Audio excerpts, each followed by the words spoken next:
Hoy hablaremos específicamente de signos vitales, muy importante en el accionar del médico del día a día y también importantes elementos como presagios que son de las disfunciones cuando aparecen en el organismo humano. Bien, los signos vitales que se conocen como la tensión arterial, el pulso, la temperatura, la respiración, son parámetros que expresan el grado de vitalidad de un paciente. En la mayoría de las veces se comportan como evaluadores del índice de funcionamiento del organismo dentro del individuo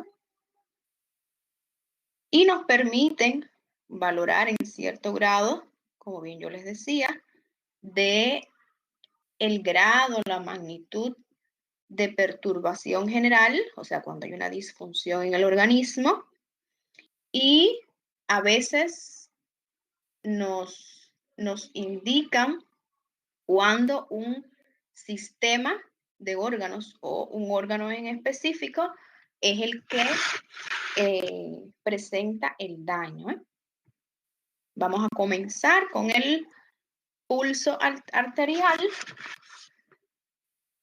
que se busca este pulso al palpar una arteria sobre un plano óseo duro y que se percibe como la expansión de la pared arterial sincrónicamente al latido cardíaco. Esa expansión se percibe gracias a la distensión de las paredes arteriales, que como bien ustedes conocen, dentro de la composición de la pared arterial existe la presencia de fibras elásticas que le confieren esa distensibilidad. Y esa distensibilidad de esas fibras elásticas de las paredes arteriales se origina por el impulso del contenido sanguíneo que sale de la descarga ventricular y que esa descarga ventricular se conecta directamente o se inicia en el ventrículo izquierdo y pasa a la aorta. Y después, bueno, esa descarga se transmite al resto de las arterias como vasos periféricos.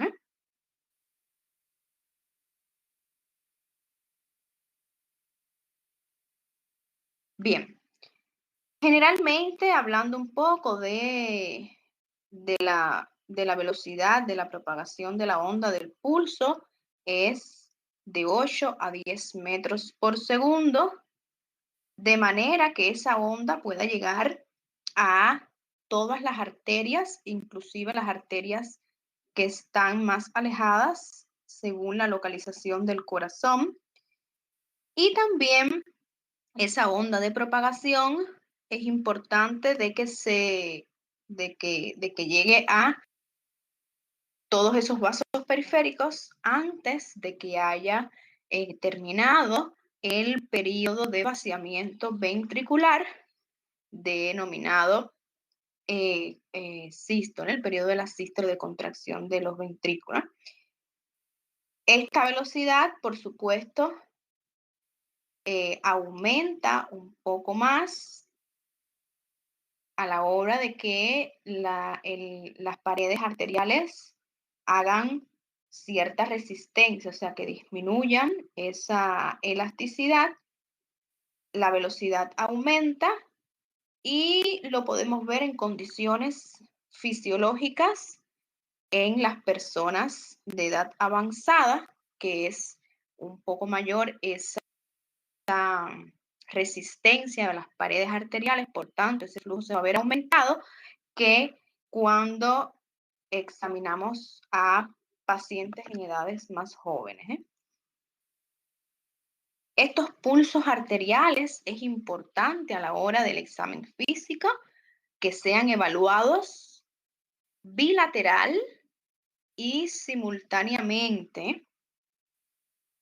Se evalúa con la técnica básica de la palpación, pero hay una excepción, como todas las reglas, que en las arterias carótidas no podemos evaluarlo simultáneamente y bilateral, ¿eh? Porque estaríamos estimulando al seno carotidio y por un estímulo vagal estaríamos provocándole al individuo una hipotensión severa. Las arterias carótidas y femorales, así también como la aorta abdominal, dentro de la evaluación, además de realizar la palpación o de evaluarlos mediante el método de la palpación, también deberían de auscultarse. ¿Qué es lo que se busca cuando se evalúan estos pulsos arteriales?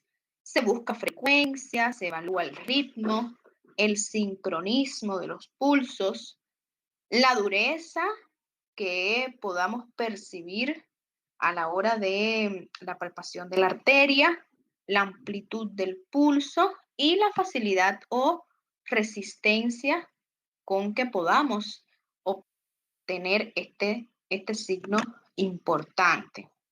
Bueno, los lugares, las localizaciones donde nosotros podemos buscar pulso arterial están los siguientes. Aquí yo les coloco unas imágenes y con estas imágenes ya por sí sola explica el lugar, da para ver el lugar específico de estos pulsos arteriales y también la técnica, ¿eh? Cómo es que el examinador, los dedos que utiliza el examinador, por qué es que el examinador en este caso vemos que utiliza solamente, o sea, en la mayoría de las fotografías está utilizando el dedo medio y el dedo índice, porque el dedo pulgar no se recomienda que se use para buscar estos pulsos arteriales porque el dedo pulgar presenta su propio pulso, ¿eh?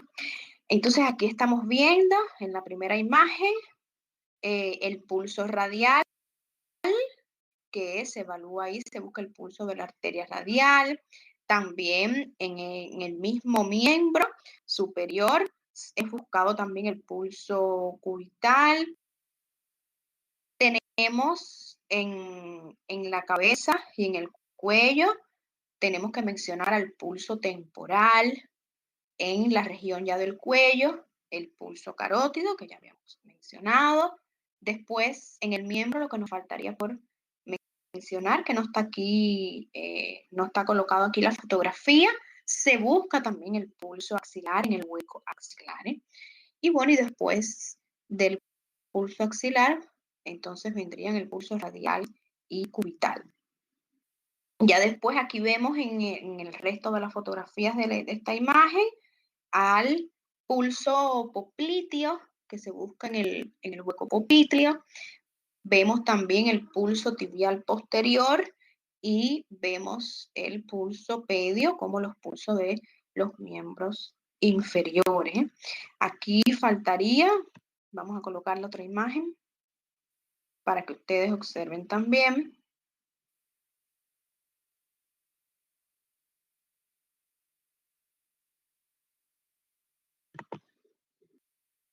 Ahí está.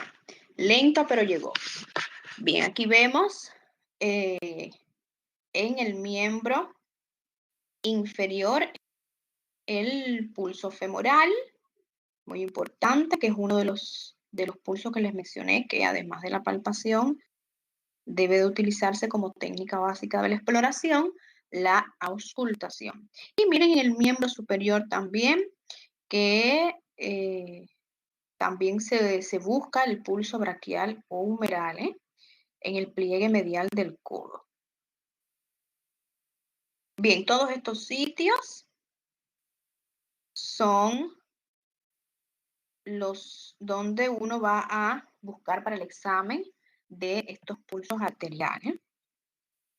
Bien, la frecuencia, que es uno de las características a la hora de evaluar o lo que uno busca más bien, que es el aspecto, el criterio más importante a la hora del examen de la búsqueda del pulso arterial, como bien está representado en la imagen, se busca utilizando, se determina a través de la palpación, frecuentemente se realiza en la arteria radial, o sea, el pulso radial, que nosotros obteniendo información del pulso radial, no necesitamos buscar o examinar los otros pulsos del miembro superior, ¿eh? O sea que este es el pulso, en este caso, del miembro superior, que es más distal. Esta búsqueda o este examen se debe realizar, lo recomendable es realizarlo durante 1 minuto, ¿bien? En aquellas frecuencias donde yo determine o evalúe un ritmo, un sincronismo adecuado del pulso, bueno, pues lo puedo, eh, lo puedo examinar durante 30 segundos y el resultado que obtenga de la cantidad de pulsaciones en ese tiempo lo multiplico por 2 o también lo puedo evaluar por 15 segundos y el resultado que obtengo lo multiplico por 4. Pero bueno, así como yo les dije, se recomienda cuando en los inicios, o sea, para los estudiantes, los que se inician en clínica médica, que se busque el pulso, se determine por alrededor de 1 minuto, ¿eh? Bien, porque puede que después, si yo evalúo por 15 segundos o por 30 segundos, puede aparecer después de ese tiempo alguna, alguna alteración del pulso, alguna arritmia del pulso, y entonces pues se nos pueda escapar dentro del examen, ¿bien? Entonces yo creo que dejé bien en claro el por qué debe de examinarse esos pulsos por 1 minuto completo, ¿eh? ¿Bien?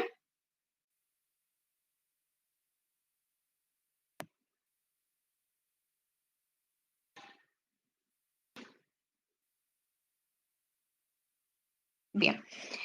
El resultado que nosotros podamos obtener en la búsqueda de los pulsos arteriales, debemos de tener en cuenta que varía el resultado de acuerdo a la edad. Aquí yo puse estas fotografías que en el niño generalmente oscila de 90 a 120 latidos por minuto. En el adulto de 60 a 90 también varía de acuerdo al sexo, varía de acuerdo también a la actividad física. Generalmente en las personas que entrenan, que tienen un entrenamiento físico, como son los atletas de alto rendimiento, pues vamos a encontrar gente, las pulsaciones entre 50 a 60 por minuto. Y también varía ante los estados emocionales.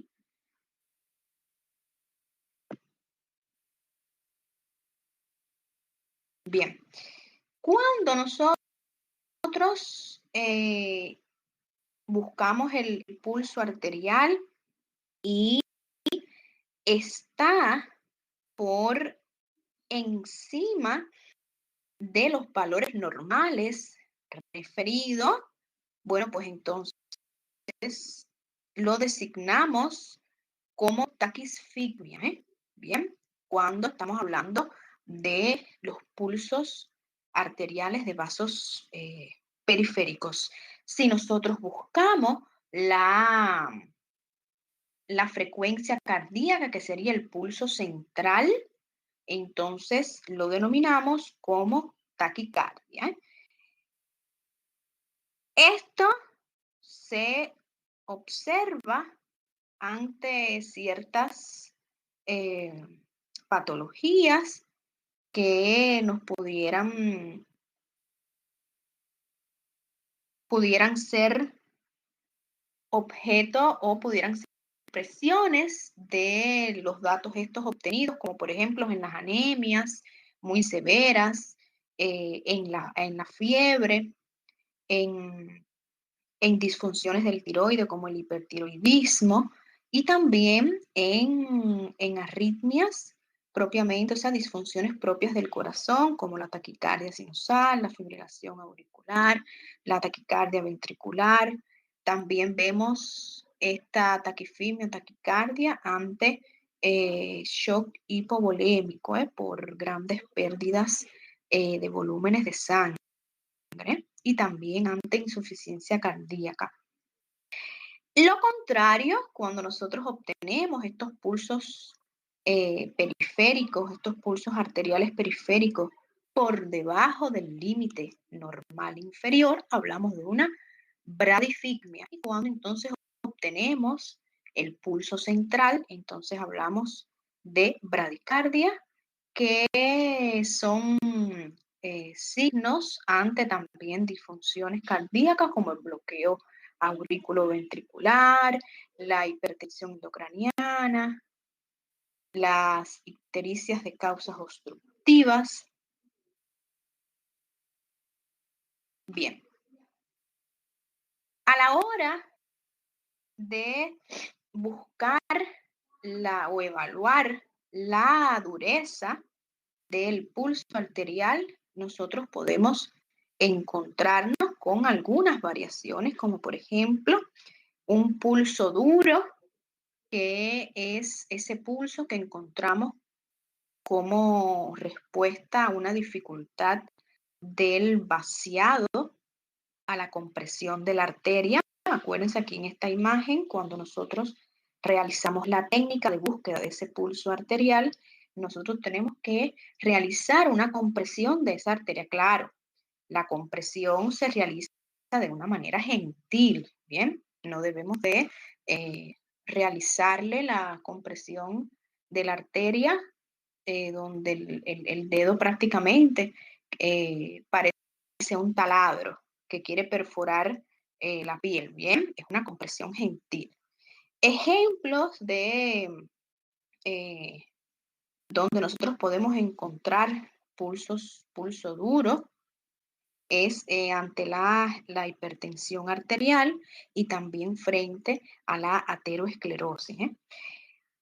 Otra de las alteraciones de la dureza sería lo contrario, que a la hora de buscar, entonces encontraríamos un pulso blando. Este pulso blando es el resultado de que cuando se deprime, cuando nosotros buscamos la compresión de la arteria, bueno, esa compresión se realiza con facilidad y por tanto el vaciamiento es más fácil de la arteria. Ejemplos de situaciones donde podemos encontrar un pulso blando son las hemorragias y los estados de shock, fundamentalmente shock hipovolémico.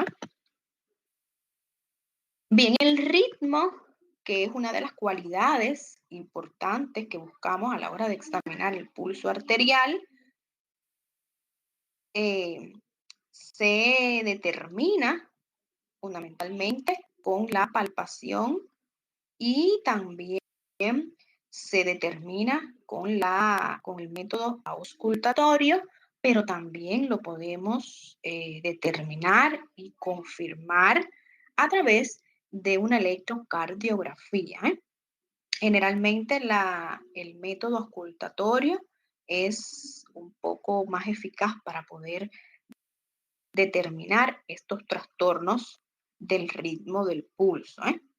Aquí nosotros observamos, tenemos un trazado, que es el trazado normal del ritmo de un pulso arterial.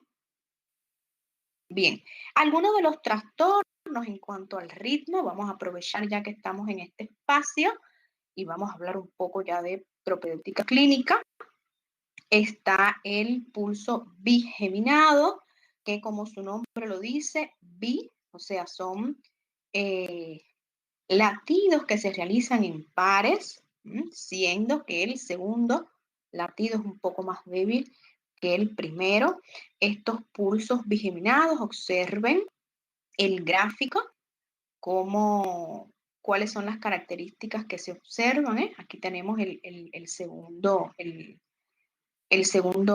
latido.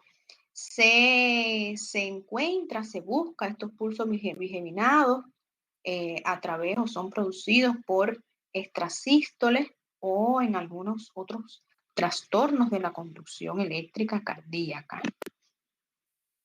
También otro de los trastornos en cuanto al ritmo es el pulso trigeminado, que como su nombre lo dice, son 3 latidos seguidos, o sea, o grupos de 3 latidos, donde vamos a encontrar o vamos a ver un latido extrasístole normales y 2 latidos seguidos también extrasistólicos, productos de contracciones prematuras del corazón. Pueden ser productos de bloqueos aurículos ventriculares, como alteraciones de la conducción nerviosa. También dentro de las características, de los aspectos clínicos a la hora de la búsqueda del pulso, de las categorías, evaluamos la amplitud y se evalúa también la forma. Ambas también son apreciadas a través de la palpación, donde se busca fundamentalmente o se evalúa en ondas de pulsos de arterias, que sean arterias de calibre importante, como las carótidas, como la arteria braquial. Esta amplitud y forma la podemos encontrar, o sea, podemos encontrar una onda de pulso normal, o esta onda puede estar aumentada o puede estar disminuida.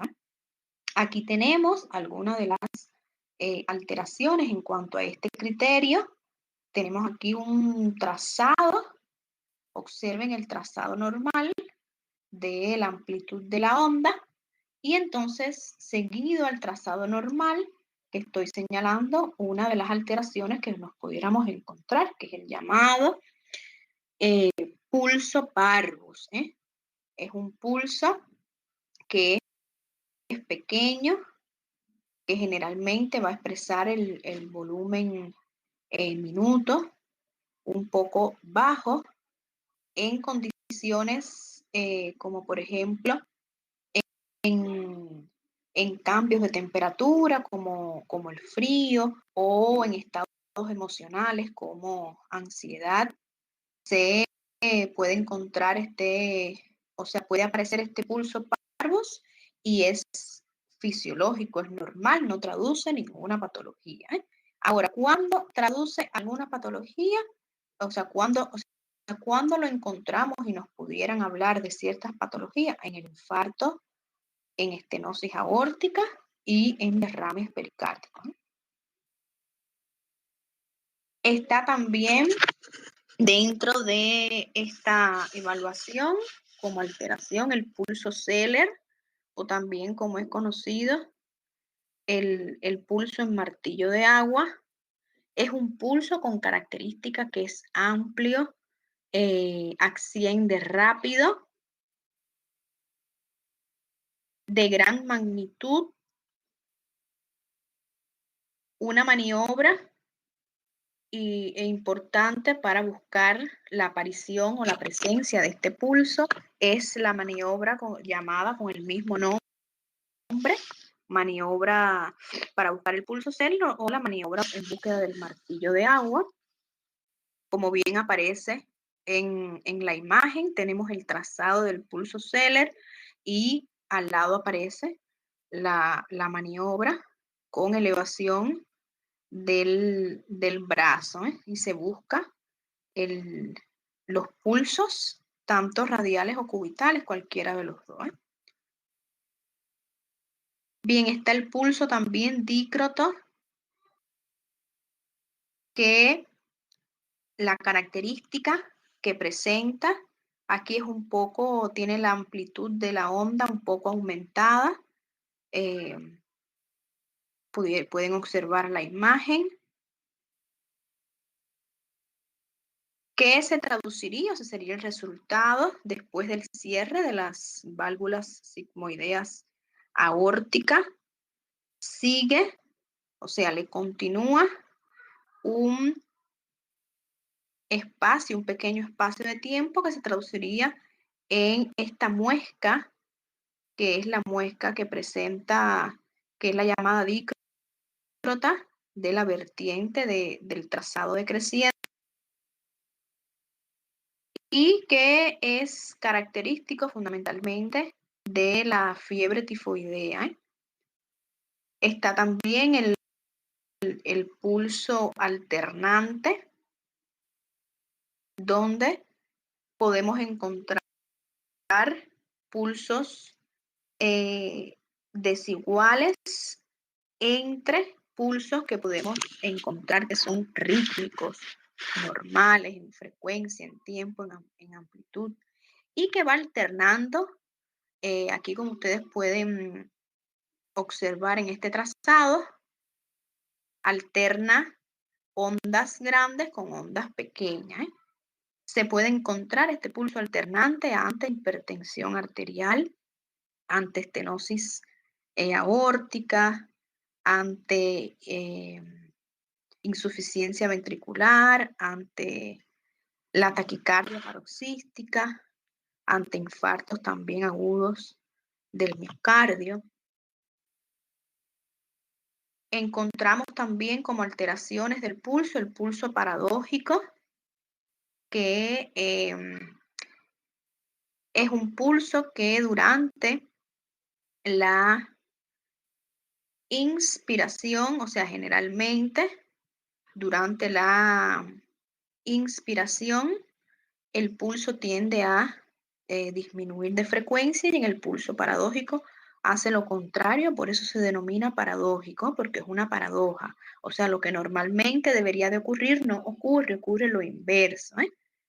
Y por tanto, vamos a encontrar un pulso aumentado en frecuencia, y también vamos a encontrar, si realizamos la toma de la presión, también encontramos un aumento de la presión arterial. En algunas de las condiciones que voy a citar, podemos encontrar este pulso paradójico, como son las pericarditis constrictiva, taponamiento cardíaco, embolias pulmonares, enfisemas pulmonares importantes o de gran magnitud. Es donde se encuentra este pulso paradójico.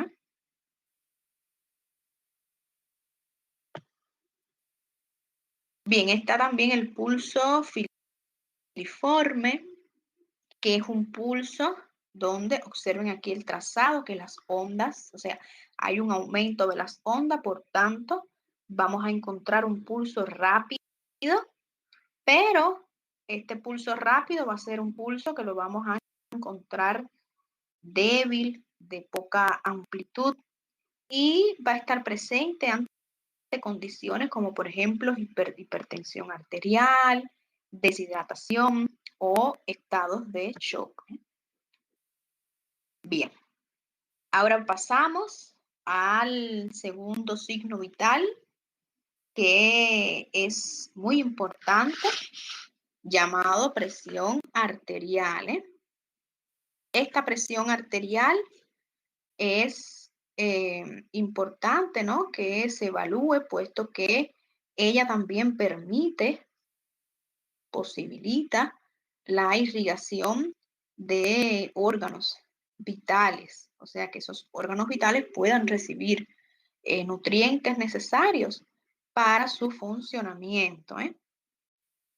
Y esta presión arterial, bueno, pues va a estar, va a ser resultado del trabajo que realice el motor central, que es el corazón, y que este corazón va a estar bajo una regulación autónoma, y también va a estar dada esta presión arterial por el sistema circulatorio, que va a estar representado por los vasos sanguíneos, que son los que van a ir regulando el paso del flujo de sangre, y que por tanto esa regulación va a permitir que llegue o no a cada intersticio del cuerpo, ¿eh? Bien, estos vasos, por supuesto, están los vasos de resistencia, como las arteriolas, están las vénulas, que juegan también un papel importante en esos pequeños y más distantes espacios, que son los que tienen que recibir también nutrientes, y tenemos también órganos vitales, que como los riñones, que es importante que ellos puedan recibir eh, ese flujo sanguíneo. Bien, mecanismos por los cuales se produce esta presión arterial. Aquí tenemos que evaluar factores que van a influir en la presión arterial, y también estos mismos factores son los que posibilitan el mantenimiento de esta presión.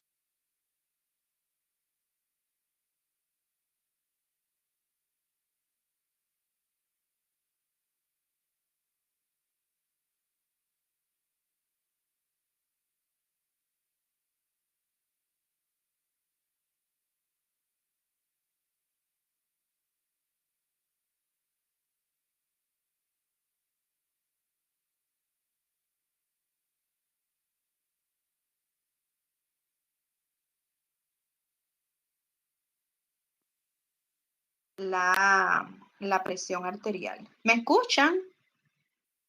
Hola, me parece que se fue la conexión. Ah, ya, ya.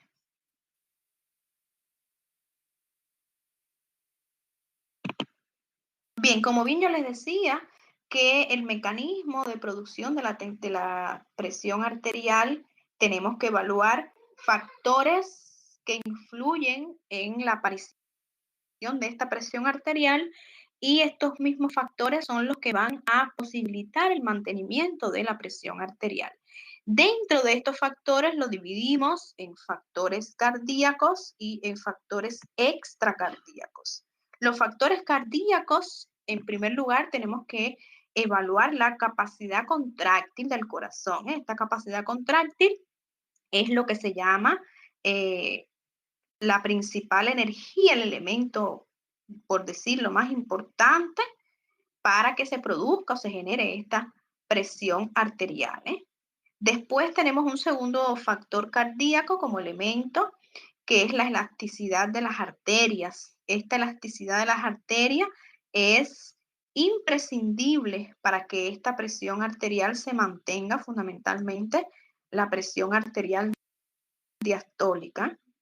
Tenemos otro factor, que es la resistencia periférica. Esta resistencia periférica, ¿de qué va a depender? Depende de los vasos sanguíneos periféricos, y por supuesto de la resistencia propiamente dicha de esos vasos, y del calibre que pueda presentar los vasos, en este caso de la disminución del calibre. Otro de los elementos cardíacos es la viscosidad sanguínea. Esta viscosidad sanguínea, cuando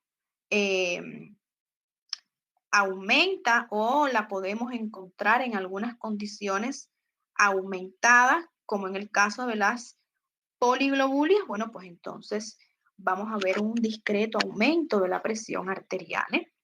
Y hablando de factor como la volemia, esta volemia también podemos encontrar como influyente de la presión arterial, en este caso aumentada, podemos encontrarlos en la policitemia vera, que es una condición donde vamos a encontrar aumentado el volumen de sangre en un individuo. Entre los factores cardíacos, ahí tenemos que evaluar factores que son renales, factores humorales, factores nerviosos, fundamentalmente. Dentro de los factores renales, ahí tenemos que evaluar el eje renina, angiotensina, aldosterona. Es un eje que no es nuevo para ustedes, ya se les ha mencionado en otras ocasiones. Acuérdense que la renina es una hormona donde actúa fundamentalmente a nivel del riñón y que es importante para que regule la formación de esta angiotensina, que acuérdense que esta angiotensina tiene que pasar por una fase de angiotensina 1 y en el hígado y después en los pulmones se convierte en el octapéptido de angiotensina 2 y después esta angiotensina 2, bueno, pues junto con la aldosterona hacen una regulación a nivel de los túbulos renales con respecto al sodio y con respecto al agua, que hacen una retención y por tanto esa retención propicia el aumento de la presión arterial. Dentro de los factores humorales, ahí tenemos que mencionar, a mencionar a las hormonas, en este caso aldosterona, y también mencionamos a gases como el dióxido de carbono y el ácido láctico, que ambos también propician que haya un aumento de la tensión arterial. Dentro de los factores nerviosos se encuentra el sistema neurovegetativo, fundamentalmente el sistema simpático, que también ante una activación o ante una acción de este sistema, vamos a ver también un aumento de la presión arterial. Hay mediadores también que son mediadores químicos y también hay factores psíquicos que influyen en el aumento de la presión arterial. Dentro de otros factores que están ya fuera de lo que son factores cardíacos y factores extracardíacos, bueno, pues tenemos que evaluar los factores genéticos, o sea, la genética, ¿bien? Y factores sociales como por ejemplo el modo de vida, el tipo de alimentación que lleva el individuo, hábitos tóxicos como el tabaquismo, la ingesta de café, que son elementos muy importantes que podemos obtener esa información a través de, si alguien responde por ahí, rápido, se obtiene esta información a través de, ay, no me están atendiendo. Rápido ahí, Eduardo.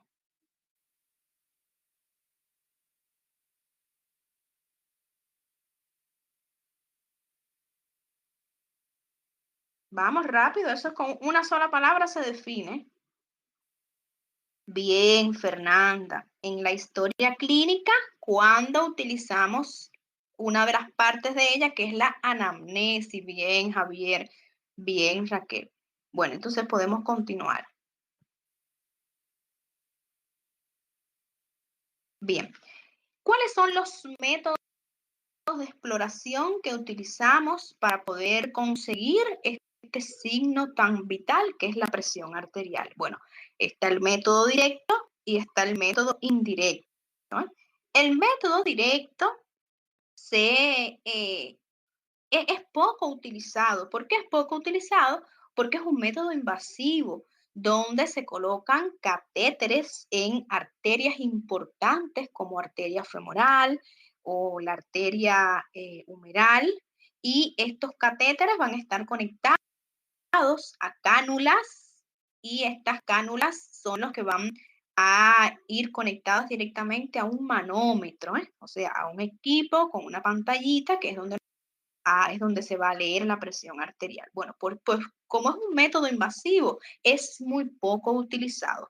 ¿Cuáles son los métodos que se utilizan más en la práctica médica? Los métodos indirectos. Ahí está el método auscultatorio, el método palpatorio y el método ecléptico, que utiliza la combinación del auscultatorio y el palpatorio. Este último, que es el método ecléptico, es lo que más nosotros vemos en la práctica, tanto de los enfermeros. Bien, indicaciones importantes para la toma de la presión arterial antes de tomarlo. Bien, se recomienda que el esfigmomanómetro, que es este equipo que está aquí colocado ya en el brazo de este paciente, sea esfigmomanómetro de mercurio, que esté en buenas condiciones. ¿Qué quiere decir que esté en buenas condiciones? Lo más importante es que esté calibrado el equipo para que no nos dé cifras falsas de la presión arterial. El paciente puede estar tanto sentado, se le puede tomar parado, se le puede tomar acostado. El brazo donde se le va a determinar la presión arterial debe de estar en semiflexión, a la altura del corazón, para también no alterar las cifras, y debe de estar desprovisto de ropa, al descubierto.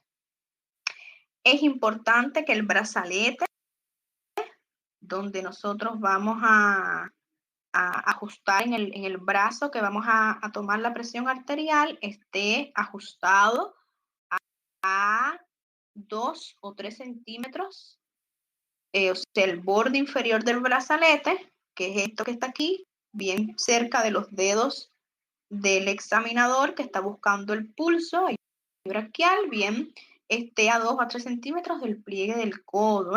Muy importante que el individuo que se le va a realizar la toma de la presión arterial descanse 5 minutos, bien. Y importante también que antes de tomar la presión arterial debe de haber fumado, bien, o no debe de haber ingerido alguna otra sustancias que nos puedan alterar la cifra, por lo menos 30 minutos antes de la toma. No debe de haber fumado, no debe de haber tomado café, bien, etcétera, etcétera. Bien. Bien, cuando nosotros vamos a la toma de esta presión arterial, fundamentalmente cuando utilizamos el método auscultatorio, vamos a sentir, vamos a escuchar unos ruidos. Esos ruidos son llamados ruidos de Korotov. Korotov, bueno, pues fue el que describió estos ruidos, ¿bien? Estos ruidos de Korotov es producto cuando se genera el flujo sanguíneo, ¿bien? Ese flujo sanguíneo que va a ser interrumpido, ese flujo que va pasando por los vasos sanguíneos periféricos normalmente, pues es interrumpido de manera brusca por la presión de el manguito. El manguito se le llama al brazalete, ¿no?, que está ajustando bien esa parte del brazo. Y por supuesto, como se interrumpe el flujo normal que va por los vasos periféricos, el flujo entonces resulta de manera turbulenta, se hace una turbulencia, esa turbulencia genera vibraciones en las paredes de los vasos y esas ondas vibratorias es lo que nosotros escuchamos como unos sonidos que se denominan ruidos de Korotov. Estos ruidos de Korotov pasan por fases que son importantes para nosotros poder determinar la presión arterial. Está la fase 1, que son los primeros ruidos que se escuchan, que representan en este caso la presión sanguínea sistólica, que es la primera que debemos de anotar y es la primera cifra que vamos a ver en las anotaciones. Después pasamos a la fase 2, que nosotros podemos sentir un murmullo suave o se puede sentir un soplo delicado, como se describe en la literatura, o bien no podemos escuchar nada. Cuando no escuchamos nada es lo que se llama silencio auscultatorio. Es muy frecuente este silencio auscultatorio. Cuando ustedes escuchen, o sea, cuando ustedes sientan ese silencio auscultatorio es que está en fase 2 de los ruidos de Korotov. Ya en la fase 3, los ruidos son muy parecidos a los de la primera fase, pero son más intensos.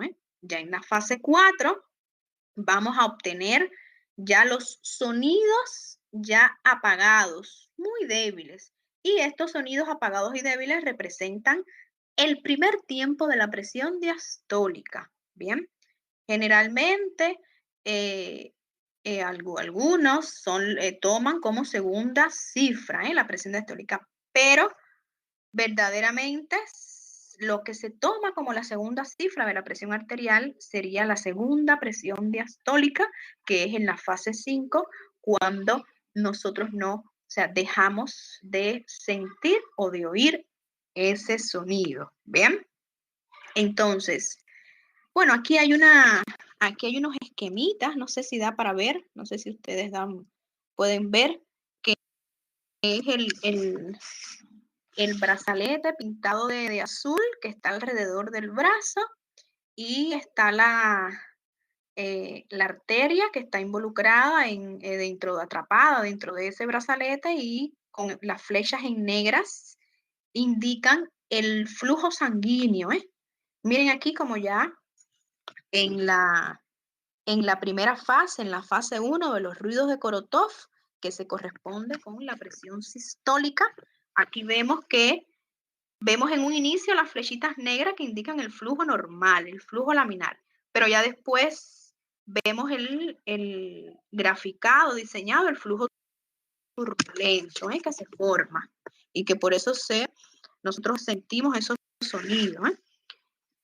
Bien, entonces, ¿alguna duda rápido con los ruidos de Korotov importantes y que nos expresan las cifras, qué es lo que tenemos, qué es lo que tiene que quedar registrado en el examen físico, en la historia clínica y en los exámenes periódicos? La presión sistólica, que corresponde con la fase 1 del ruido de Korotov, y la presión diastólica, que corresponde, hay dos presiones diastólicas, una primera presión diastólica que corresponde con la fase 4, que es cuando nosotros ya dejamos de sentir los sonidos intensos, ¿bien?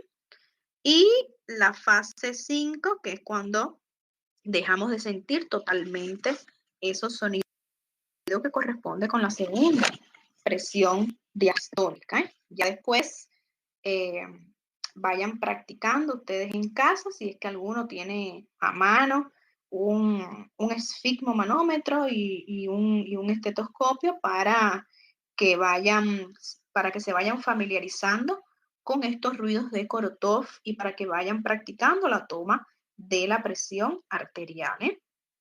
Si estuviéramos en vivo, en directo, bueno, pues lo fuéramos realizando o tuviéramos una clase práctica, ¿bien?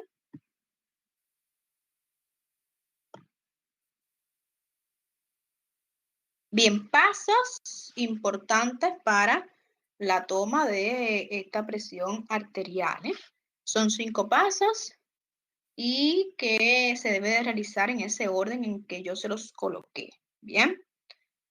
Se aplica el manguito, se aplicará el manguito de presión arterial. Aquí tenemos el esfigmo, manómetro, el brazalete ya está ajustado al brazo del examinado. Después, número 2, hay que estimar la presión sistólica por palpación. ¿Qué quiere decir eso? Nosotros, los examinadores, con los dedos índice y del medio vamos a buscar la arteria braquial.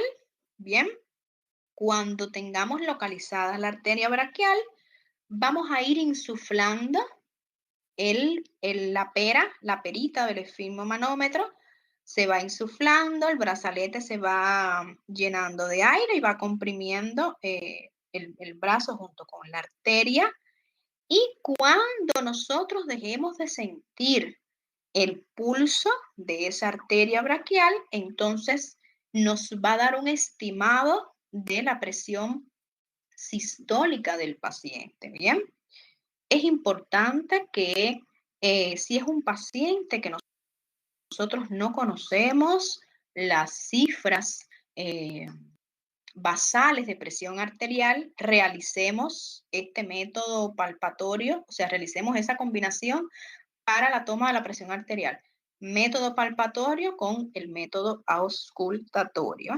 Si ya conocemos si es un paciente conocido, bueno, pues con el método auscultatorio directamente se realiza la toma de la presión arterial. En algunas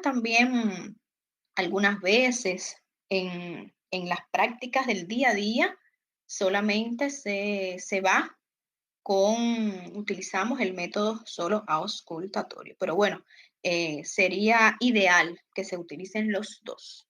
Bien, después en tercer lugar va el paso de la auscultación de la presión arterial. Bueno, ya después que nosotros determinemos a través del método palpatorio la presión sistólica del paciente, bueno, pues desinflamos el brazalete, dejamos descansar por 1 minuto para que el flujo se vuelva, o sea, se restituya el flujo sanguíneo por la arteria braquial y nuevamente entonces insuflamos el brazalete, insuflamos la perita para que el brazalete se llene de aire y comprima nuevamente la arteria, colocamos la campana, el diafragma del esteto en el lugar donde teníamos localizado el pulso con los dedos y entonces procedemos una vez. ¿Por qué es que es importante realizar primero el método palpatorio? Porque ya nosotros vamos a tener una noción de la presión sistólica. Cuando tenemos una noción, una guía de la presión sistólica, a la hora de insuflar el manguito, no le vamos a reventar el brazo al paciente, solamente vamos a insuflar de 10 a 20 milímetros de mercurio por encima de la cifra que nos dio en el método palpatorio. Por ejemplo, si yo tuve un registro de 120 milímetros de mercurio como la presión, como la máxima, como la presión sistólica, entonces yo voy, cuando yo insufle el manguito, la perita, entonces lo voy a hacer hasta 130, lo voy a llevar hasta 140, hasta ahí, ¿bien? Bueno, entonces, bueno, ya después que nosotros lo llevemos a esas cifras, bueno, se deja escapar despacio, no se hace rápido, se deja escapar despacio de 1 a 3 milímetros de mercurio, el aire del brazalete, ya se abre la perita, se va abriendo poco a poco la perita, se va dejando escapar el aire y entonces vamos a ir sintiendo los ruidos de Korotov. Bien, entonces ahí vamos a corroborar la presión sistólica del paciente y lo único que nos faltaría es determinar la presión diastólica del paciente. Bien, en otras palabras, en un lenguaje callejero determinaríamos la presión máxima y la presión mínima. Bueno, después se procede a registrar, se registra en una historia clínica, en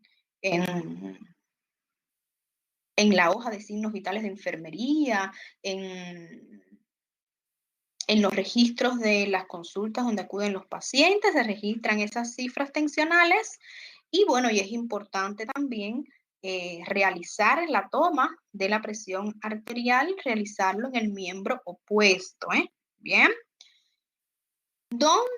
¿En qué sitios nosotros podemos determinar la presión arterial solamente en los miembros superiores, en los brazos. No, también la podemos determinar en miembros inferiores. Fundamentalmente se coloca el brazalete. En este caso, el paciente debe de estar acostado en decúbito prono, con el miembro, con la pierna flexionada sobre el muslo, y se coloca el brazalete en el muslo, el extremo inferior del brazalete, a 2 o 3 centímetros por encima de la fosa poplitea o hueco popliteo. Importante también llevar en cuenta que cuando se toma la presión arterial, generalmente se realiza la toma de la presión arterial, o sea, el miembro protagonista de la presión arterial generalmente es el brazo derecho, se le toma siempre al paciente en el brazo derecho. Hay una diferencia de 10 milímetros de mercurio cuando se toma en el brazo derecho y cuando se toma en el brazo izquierdo. Se dice que el brazo izquierdo está en un plano más cercano al corazón. Debería de realizarse la toma en el brazo izquierdo, pero bueno, por normas institucionales, eso se realiza más bien en el brazo derecho. Bien, aquí les dejo una tabla con los valores de la presión arterial. Bien, los valores de la presión arterial, tanto sistólica como diastólica, los valores óptimos, los valores normales, el normal alto. Y bueno, ya después los estadios de la hipertensión, de la clasificación de Framingham, que ahora no es importante que ustedes lo lleven en cuenta, solamente es para conocimiento. Ya después en clínica médica sí, les va a servir. Bien, vamos a continuar con los signos vitales. En este caso vamos a hablar de la respiración. Respiración también, que es un signo vital, como su nombre lo dice. La respiración es el resultado de la sucesión rítmica de los movimientos que hay en el tórax, movimientos que serían movimientos inspiratorios y movimientos expiratorios, con una breve pausa que se hace entre las dos etapas o fases. Para examinar la respiración o la frecuencia respiratoria, por supuesto, el paciente vamos a inspeccionar, vamos a utilizar como técnica básica de examen la inspección. El tórax debe de estar descubierto, desprovisto de ropa, en una posición sentado preferiblemente, con los brazos paralelos a los lados del cuerpo, las manos descansando sobre los muslos. Y también importante a la hora de la evaluación de la respiración, nosotros tenemos que no podemos dejar de que el paciente note que nosotros estamos evaluando la respiración, porque nos falsea los resultados. Bien, entonces, con el fin de que la respiración no sea modificada a la hora de que el paciente descubra que nosotros estamos examinando la respiración, hay una técnica que es vieja y es conocida, que a la hora de nosotros evaluar el pulso arterial, nosotros vamos evaluando el pulso arterial, pero ya después que tenemos la cifra del pulso arterial, nosotros inmediatamente, o sea, dejamos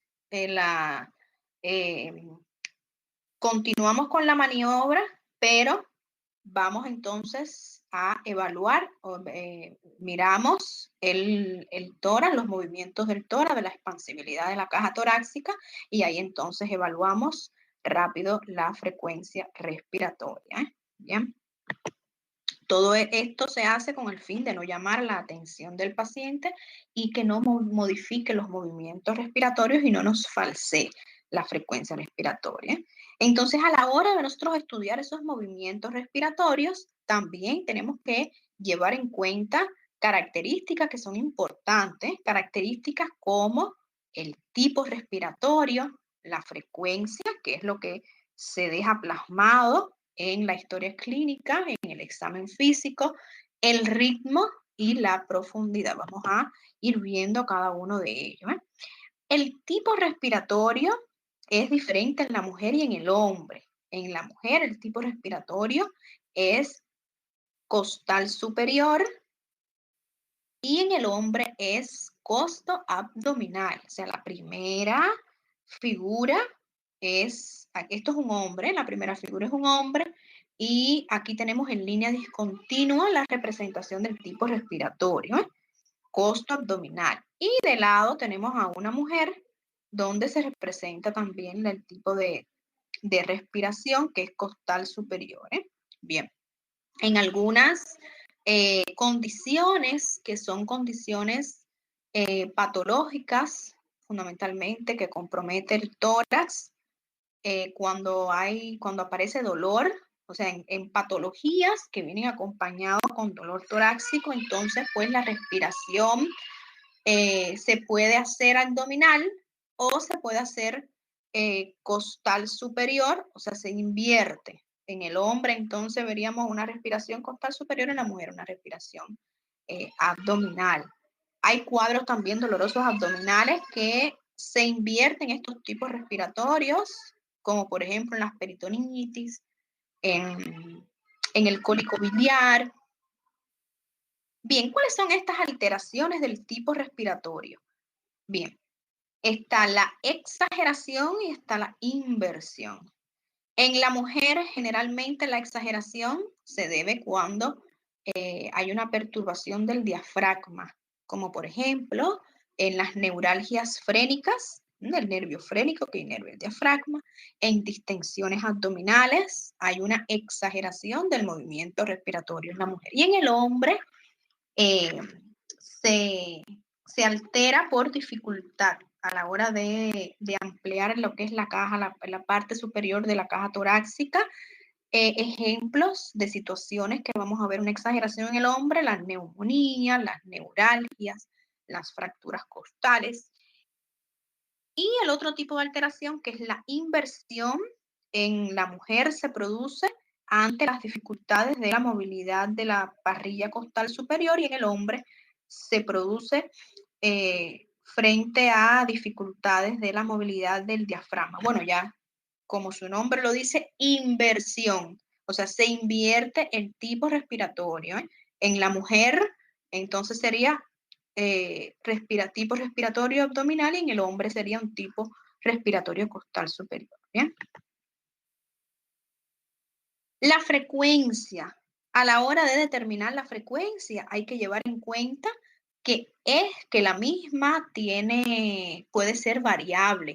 Esa variabilidad va a depender de la edad, va a depender de si realizó ejercicio físico recientemente, va a depender del estado emocional, va a depender también de los procesos digestivos, va a depender también del reposo, del sueño. Bien, aquí yo les coloqué algunas imágenes de las fases etarias donde vamos a encontrar diferentes determinaciones de las frecuencias respiratorias que son las cifras normales.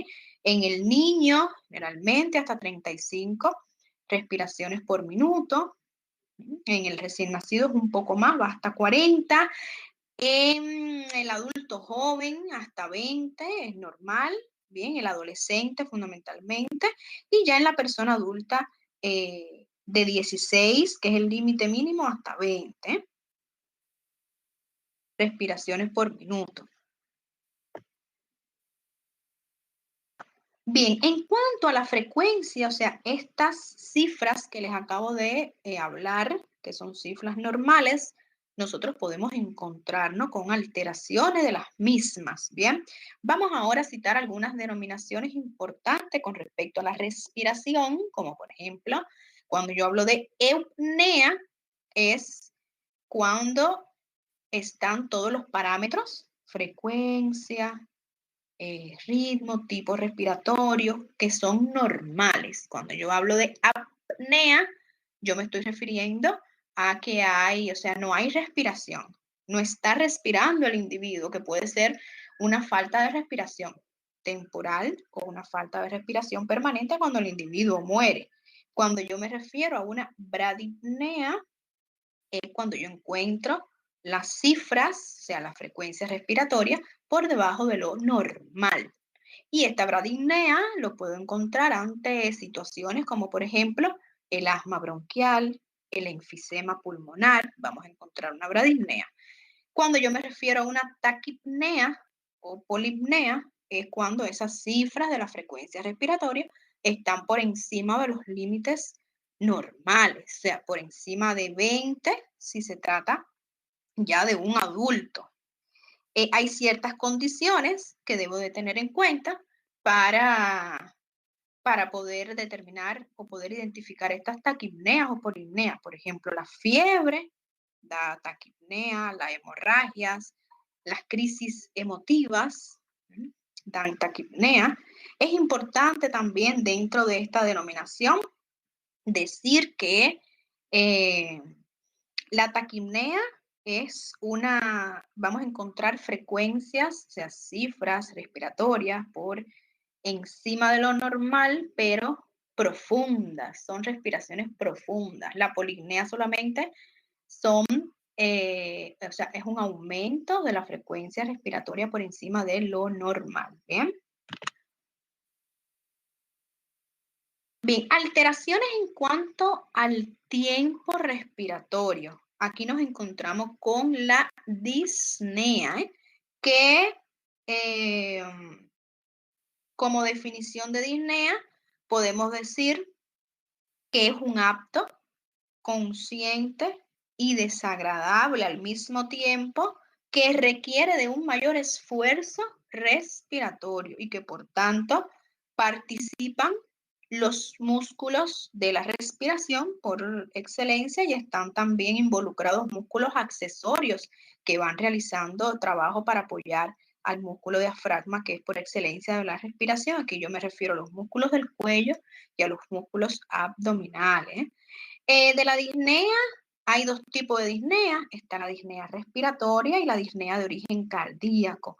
La disnea respiratoria, siempre nosotros para poderla identificar, se relaciona con antecedentes que tenga el paciente de respiratorio. Es una disnea que la encontramos de instalación brusca, por lo tanto vamos a obtener al examen físico signos respiratorios, y cuando le realizamos exámenes complementarios, como por ejemplo un electrocardiograma, vamos a encontrar ese electrocardiograma normal, sin signos electrocardiográficos de disfunción cardíaca.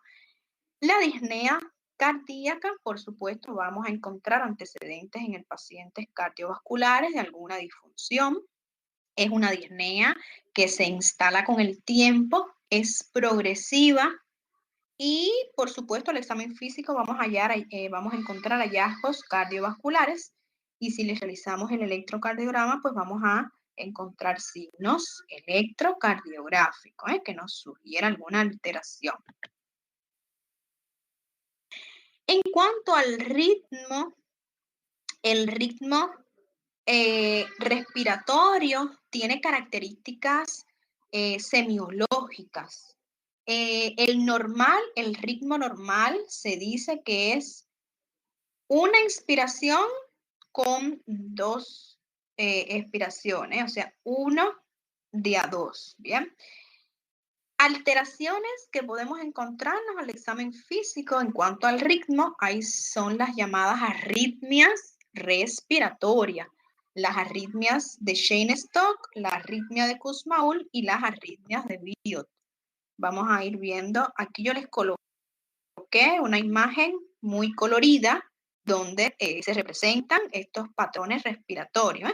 Aquí tenemos el patrón respiratorio de la eunea, que es la respiración normal. Observen el trazado de las ondas. Después tenemos el trazado de las alteraciones en cuanto a la frecuencia, bradipnea, taquipnea, y después tenemos el trazado de las arritmias respiratorias. Vamos a ver cada una de ellas rapidito. En la respiración de Cheyne-Stokes, observen, es la llamada respiración creciente y decreciente, seguida de una parada respiratoria, que es la apnea.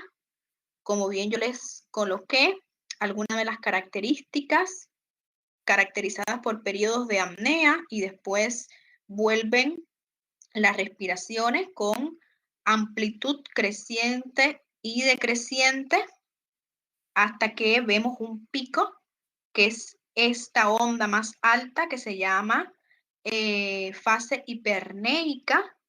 Después entonces es que tenemos la curva decreciente hasta que se llega al periodo de apnea, que dura aproximadamente de 10 segundos a 40 segundos y vuelve a repetirse el ciclo. La duración de la respiración total de Cheyne-Stokes de esta arritmia es de 1 a 3 minutos. Vamos a encontrar un enfermo muy agitado, fundamentalmente cuando llega a esta fase hiperneica, esta onda alta.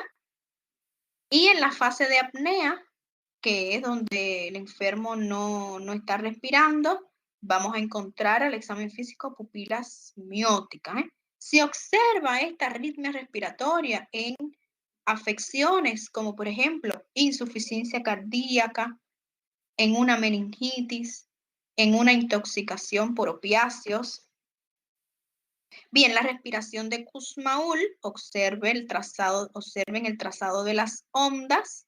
O sea, hay una onda que es bien amplia, profunda y ruidosa. O sea, vamos a escuchar una respiración ruidosa en el enfermo, seguida de un periodo de apnea. Es una respiración, este periodo de apnea se termina con una respiración quejumbrosa, un quejido que realiza el enfermo. Y después del periodo de apnea, bueno, pues vuelve de nuevo a repetirse el ciclo. ¿Dónde vamos a esta arritmia respiratoria? Fundamentalmente en las acidosis diabética. Se observa esta respiración de Kussmaul. Y bueno, y la respiración de Biot, aquí yo les coloco el trazado, son ondas, o sea, son respiraciones, inspiración y expiración que se suceden repetidamente. O sea, ahí vamos a ver un aumento de la frecuencia respiratoria seguido de un periodo de apnea. Y podemos observar que estos periodos de apneas son periodos rítmicos, o sea que se suceden en igual periodo de tiempo, y también tienen igual magnitud. ¿Dónde se observa la respiración de Biot? Bueno, ante tumores cerebrales, hemorragias cerebrales y procesos infecciosos como la meningitis. Alteración en la profundidad de las respiraciones. Ahí entonces tenemos que hablar de términos como hipernea y como hipopnea. Bueno, la hipernea está además de decir hipernea, aumento de la profundidad de las respiraciones, y la hipopnea, disminución de la profundidad de las respiraciones. Es importante que todo esto, estas alteraciones de la profundidad, son independientes de la frecuencia respiratoria, o sea que no dependen de la frecuencia respiratoria. Y por último, vamos a cerrar con esta clase con el signo vital de la temperatura, que ya yo les hice un asomo cuando hablamos del examen físico general. Recuerdan el aula del examen físico general que hablamos algo de la temperatura, hablamos algo definimos hipotermia, definimos hipertermia. Bueno, pues la temperatura en el individuo, en el organismo, está regulada. Estos reguladores de la temperatura se encuentran en el hipotálamo anterior y por tanto estos reguladores pues mantienen una temperatura normal y que tiene oscilaciones más o menos de 37 grados Celsius. Cuando nosotros tenemos una temperatura constante, normal, lo denominamos homeotermia, ¿bien? Y que esta homeotermia, pues, es el resultado de un equilibrio entre los mecanismos denominados termogénesis, o sea, mecanismos que originan temperatura, y termolisis, mecanismos que desprenden temperatura, es decirlo. La termogénesis, como ya yo les dije, que es la producción calórica fundamentalmente por las reacciones de oxidación a nivel celular, y la termolisis, que se realiza por pérdidas insensibles a través de la piel y del aparato respiratorio. Aquí yo les coloqué, les separé los mecanismos de la termogénesis. En primer lugar hay que hablar del metabolismo basal, que son todas esas reacciones de oxidación que ocurren a nivel celular.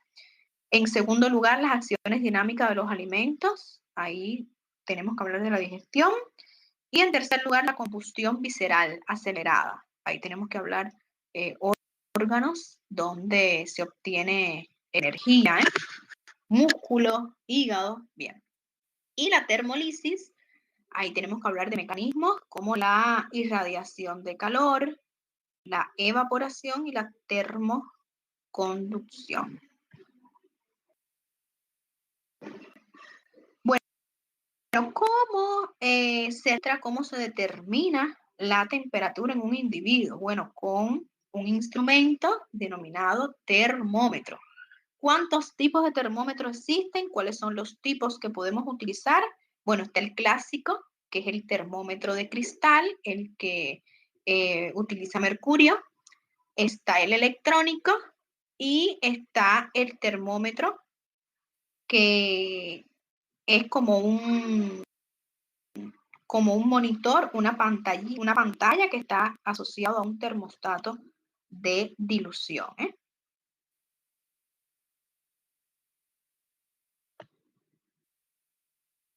Definición de términos. O sea, tenemos que conocer términos importantes para manejar este signo vital de la temperatura, como por ejemplo hipertermia, que es el aumento de la temperatura corporal por encima de 38 grados Celsius, y que esta hipertermia constituye el síntoma principal del síndrome febril.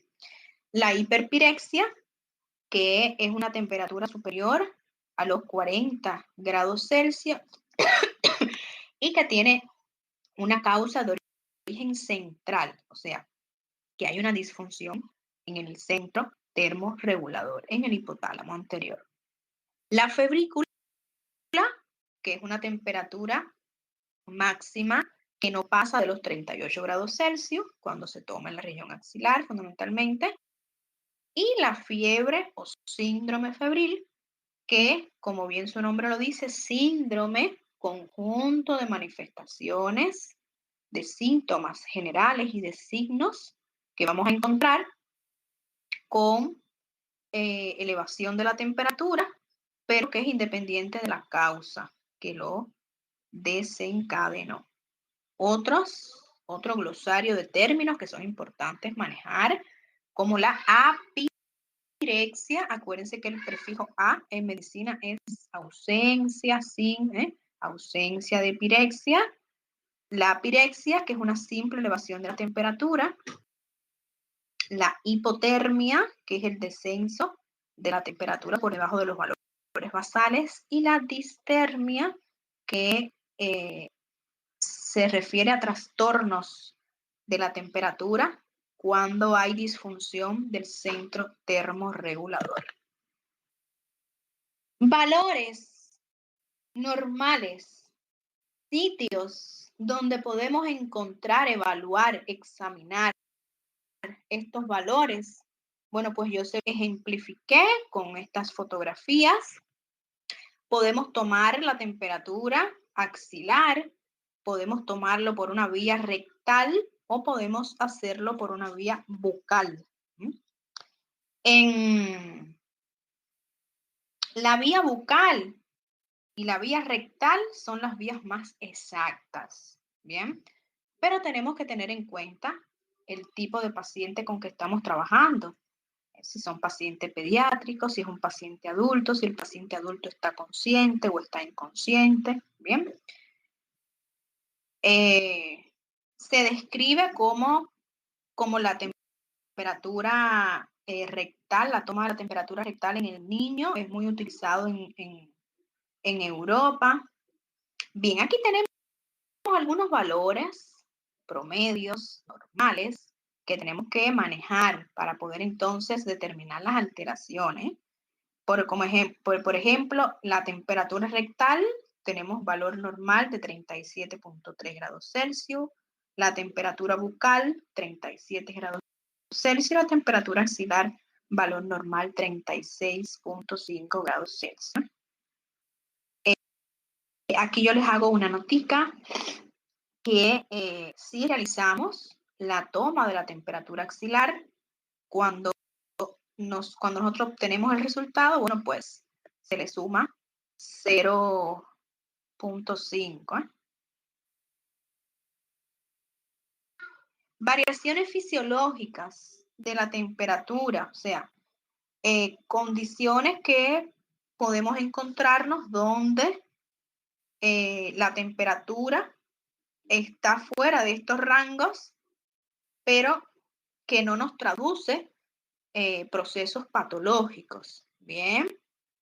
Es el ejercicio físico, ¿bien? Y la alimentación, o sea, después de ingerir alimentos durante el proceso de la digestión, si tomamos la temperatura, bueno, pues vamos a encontrarla por encima del valor normal. Y también ante la realización de ejercicios físicos, si tomamos la temperatura, pues vamos a encontrarla por encima del valor normal. Que vuelvo y repito, son cifras normales, están variadas, pero que no nos va a traducir procesos patológicos o enfermedad. Bien, ¿cómo hago para medir la temperatura, ya sea axilar, rectal, bucal? Bien, remítanse al material de lectura que yo les coloqué. Ahora no me acuerdo si está en semana 1 o semana 2. Y ahí está la guía para la medición de la temperatura axilar, rectal o bucal. Importante para cualquiera de las tres es, primeramente, observar que con cualquiera de los termómetros que utilicemos que esté por debajo la temperatura, en este caso si utilizamos el de mercurio, que esté por debajo de 35 para entonces iniciar con la medición de la temperatura. Bien, alteraciones de cuando nos encontramos con hipertermia y síntomas generales asociados, que sería la fiebre o el síndrome febril.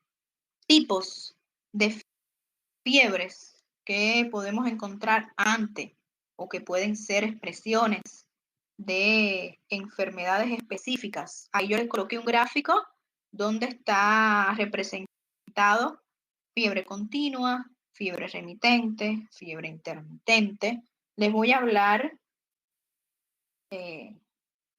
rapidito antes de terminar de características de cada una de estas fiebres, como por ejemplo la fiebre continua, o sea, para poder decir que estamos frente a una fiebre continua, tenemos que tener oscilaciones, o sea, ante un registro por parte del equipo de enfermería de la temperatura, vemos oscilaciones diarias menor de 1 grado.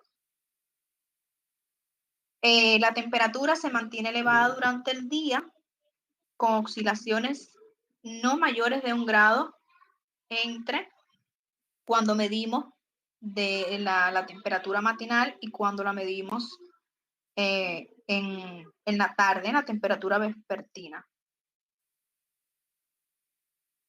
La fiebre remitente, que son temperaturas elevadas durante el día con algunas oscilaciones mayores de 1 grado sin llegar a normalizarse, o sea, sin llegar a una temperatura basal. La fiebre intermitente son oscilaciones diarias por encima y por debajo de lo normal. Es un vaivén, sube, baja, hace picos de hipertermia, hace picos de hipotermia. Hay accesos febriles alternando con procesos de apirexia. Cuando los procesos febriles son diarios, se denomina intermitente cotidiana. Si se producen en días alternos, se denomina intermitente cuartana. Es frecuente encontrar este tipo de fiebre intermitente en infecciones, en bacteriemias, infecciones como por ejemplo tuberculosis, paludismo, es típica. La fiebre intermitente es clásica del paludismo. Bien, tenemos otros tipos de fiebre, como por ejemplo la fiebre recurrente, que son periodos de apirexia alternado con periodos febriles alternados con periodos también de apirexia. La fiebre ondulante, que son varios días de fiebre alternado con periodos de apirexia en forma progresiva en el tiempo. ¿Dónde podemos encontrar esta fiebre ondulante? Es típico de la brucelosis o podemos encontrarlo también en procesos linfoproliferativos, como son los linfomas. Bien, queridos, es todo lo que tengo para hoy correspondiente a los signos vitales. ¿Alguna duda? Hasta aquí.